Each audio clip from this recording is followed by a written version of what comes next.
いっぱいペタコ生まれたよ。サイズ調整してて気づいたらめっちゃできてた。ペタコ集めたら可愛すぎて上がる。どのペタコみんな好きかな。でもめっちゃ慣れてきてどんどん作れちゃうよ。次はこれに天然石とかつけちゃうからね。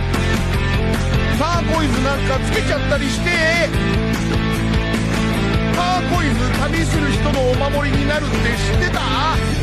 やっぱ集まるとなんか可愛いんだよね。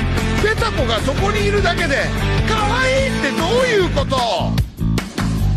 見てるだけでキュンキュンしちゃうよね。もう少ししたら仕上がるから待っててくれるかな。これからのペタコを見逃さないでね。